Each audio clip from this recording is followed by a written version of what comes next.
নমস্কার, আজকে কথা বলবো বন্ধ্যাত্ব নিয়ে।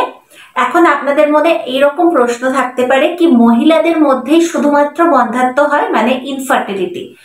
একেবারেই না। এই ধারণাটি আপনাদের সম্পূর্ণ ভুল। শুধুমাত্র মহিলাদের মধ্যেই যে বন্ধ্যাত্ব থাকে তা না, পুরুষদের ভিতরেও থাকে বন্ধ্যাত্ব। দেখা গেছে পরীক্ষায় এমন, মানে সমীক্ষাতে দেখা গেছে 100 ভাগ পুরুষদের ভিতরে 15 থেকে 20 ভাগ পুরুষদের ভিতরে এই বন্ধ্যাত্বটি থাকে। কিন্তু এইটা কি হয়, আজকাল সমাজে আমরা বলতে লজ্জা পাই যে ছেলেদের ভিতরে বন্ধ্যাত্ব থাকতে পারে, পুরুষদের ভিতরে বন্ধ্যাত্ব থাকতে পারে। শুধুমাত্র এই বিষয়টি আমরা চাপিয়ে দিই মহিলাদের উপরে, যে বন্ধ্যাত্ব বা বাচ্চা হতে পারছে না যার জন্য শুধুমাত্র দায়ী মহিলাটি। কিন্তু এটা একেবারেই ভুল ধারণা। বর্তমানে পুরুষদের পরীক্ষা নিরীক্ষাগুলি করার জন্য বন্ধ্যাত্ব আছে কিনা সেগুলি খুবই ব্যয়বহুল, যার জন্য ডাক্তাররা প্রথমে আপনি অথবা মহিলাকে টেস্টগুলি, কিছু পরীক্ষা নিরীক্ষা দিয়ে থাকে বন্ধ্যাত্ব যাচাই করার জন্য। কিন্তু বন্ধ্যাত্ব সম পরিমাণে দায়ী হতে পারে যদি আপনি বাচ্চা নিতে অসুবিধা আপনার হচ্ছে বা বাচ্চা আসতে সমস্যা হচ্ছে, তাহলে আপনার পুরুষ পার্টনারেরও এতে কিছুটা হাত থাকতে পারে।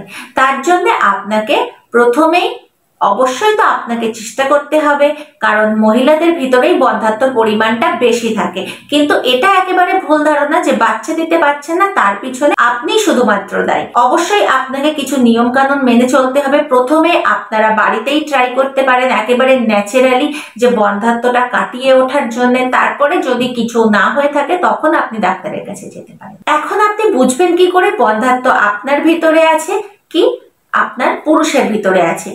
আপনার ভিতরে যদি বন্ধ্যাত্ব থেকে থাকে তাহলে আপনার এই রকম সমস্যা হতে পারে যে আপনার পিরিয়ডটি, যে মাসিক চক্রটি, এটা একেবারে কোনো মাসে খুবই স্বল্প দিনের, কোনো মাসে দীর্ঘদিনের।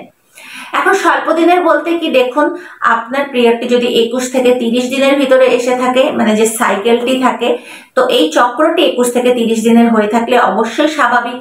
আর যদি 21-এর আগে আর 30 দিনের পরে গিয়ে হয়ে থাকে তাহলে এটি অস্বাভাবিক। তখন আপনার ভিতরে অবশ্যই ইনফার্টিলিটির সমস্যাটা হতে পারে। তার সাথে সাথে আপনার যদি ইন্টারকোর্সের সময়, সহবাসের সময় সমস্যা হয়ে থাকে, যন্ত্রণা, ব্যথা, জ্বালা, এইরকম সমস্যা হয়ে থাকে, তাহলেও আপনার বন্ধ্যাত্বের সমস্যাটি আপনার ভিতরে থাকতে পারে। আপনার পুরুষের ভিতরেও কেমন লক্ষণটি দেখা দিতে পারে, যেমন ওনার ইন্টারকোর্সে একেবারেই অমনোযোগ, আর সহবাসের টাইমে ভীষণই জ্বালা, যন্ত্রণা, ব্যথা, বা প্রাইভেট এরিয়াটা অনেকটাই সোয়েলিং, ফুলে গেছে বা ব্যথা অনুভব হচ্ছে। ইজাকুলেটের টাইমে আপনার অনেকটাই ব্যথা অনুভব হচ্ছে। তো এই রকম সমস্যা থাকলে অবশ্যই আপনার পুরুষের ভিতরেও বন্ধ্যাত্বের সমস্যাটি থাকতে পারে। এখন আপনি প্রাকৃতিকভাবে এটিকে কিভাবে নিয়ন্ত্রণ করতে পারেন? মহিলা বন্ধু যদি আপনি আমাকে দেখছেন তাহলে অবশ্যই আপনার ওয়েটটি নিয়ন্ত্রণে থাকতে হবে। এখন আপনি যদি বলেন আপনার ওজনটি একেবারেই ঠিকঠাক কিন্তু আপনার ভিতরে এই সমস্ত সমস্যা দেখা দিচ্ছে, তাহলে অবশ্যই আপনাকে ডাক্তারের সাথে পরামর্শ করতে হবে। আপনি স্ট্রেস লেভেলটা একটু কম রাখুন, চিন্তা ভাবনা একেবারেই করবেন না। মানসিক দিক দিয়ে আনফিট থাকলেও অনেক সময় বন্ধ্যাত্বের সমস্যাটি হয়ে থাকে। আপনার স্বামীকে আপনি কিভাবে নিয়ন্ত্রণে রাখতে পারেন এই সমস্যা থেকে? প্রথমেই ধূম্রপান, মদ্যপান থেকে দূরে রাখবেন। এই দুটি জিনিস বন্ধ্যাত্বের জন্য আজকাল টাইমে খুবই ক্ষতিকারক। তো এই দুটি জিনিস থেকে অবশ্যই দূরে থাকতে হবে। তার সাথে সাথে একটু লক্ষ্য রাখতে হবে খাওয়া দাওয়া, বীজ জাতীয় খাবারগুলো একটু বেশি করে নিতে পারেন। আর তার সাথে জলটা আপনাকে ভালোভাবে নিতে হবে, একটু স্ট্রেস লেভেলটা কম রাখতে হবে। মানসিক ফিটনেস খুবই জরুরি দুজনার জন্যই। মানসিকভাবে ঠিক থাকলেও আপনার বন্ধ্যাত্বের সমস্যাটি হবে না। আরেকটি রেমেডি আছে পুরুষদের জন্য, যেটি হলো ফেনোগ্রিক সিডস, মানে মেথি দানা।